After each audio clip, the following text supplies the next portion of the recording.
ততক্ষণ পর্যন্ত আমাদের আন্দোলন পূরণ না হবে ততক্ষণ পর্যন্ত আমরা রাজপথ ছাড়বো না, আমরা বাসায় চলে যাব না। আমরা বিজয় নিয়ে বাসায় ফিরতে চাই। কেন 6 লাখ স্টুডেন্ট ফেল করলো? কেন টিকটকাররা খাতা দেখলো? কেন একটা স্টুডেন্ট একটা বিষয়ে ফেল করে সেটা পরীক্ষা দিয়ে আবার 3 বিষয়ে ফেল করে?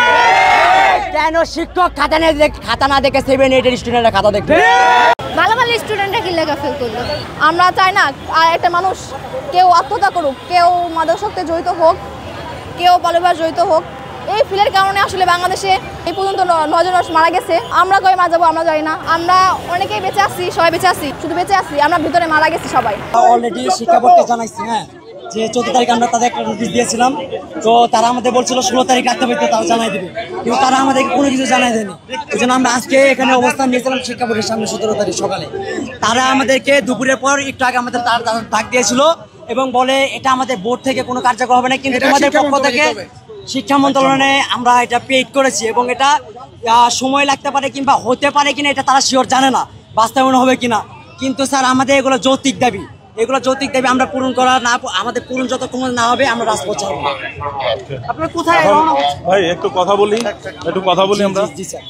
তোমরা কি আমি আরো কথা বলি না ভাই, তোমরা এখন কি জানাইতে চাও, কি দাবি নিয়ে আসছো? সেটা 4 দফা দাবি নিয়ে আসছি। 1 নম্বর স্যার আমাদের হচ্ছে সাপ্লিমেন্টারি পরীক্ষা নিতে হবে, 1 মাস বা 2 মাসের ভিতরে পরীক্ষা নিতে হবে এবং আমাদেরকে এমসিকিউ এবং সিকিউ মিলে পাস করে দিতে হবে। 3 নম্বর প্রশ্নের বৈষম্য রাখা যাবে না, যেমন ধরেন স্যার এক একটা বোর্ডে এক একটা প্রশ্ন হতে পারে, মানে কঠিন অন্য বোর্ডে প্রশ্ন হয়, এই বৈষম্য রাখা যাবে না।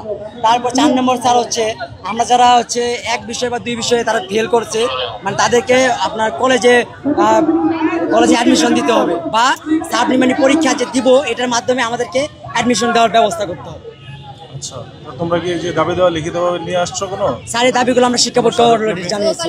এখন কাকে জানাইতে চাও? আমরা একটা শিক্ষা মন্ত্রণালয়ে জানাইতেছি। শিক্ষা মন্ত্রণালয় তোমাদের কয়জন যাবা? প্রতিনিধি দাও আমাকে। আমরা স্যার ওখানে 5 জন 3 জন সিলেক্ট 3 জন স্যার আমরা সিলেক্ট করে 3 জনের নাম ফোন নাম্বার দাও স্যার। ওখানে আমাদের ওখানের হিসাব বাদ, এটা এখানে নতুন হিসাব আমাদের 5 জন এটা সচিবালয়। 3 জনের তালিকা দাও স্যার।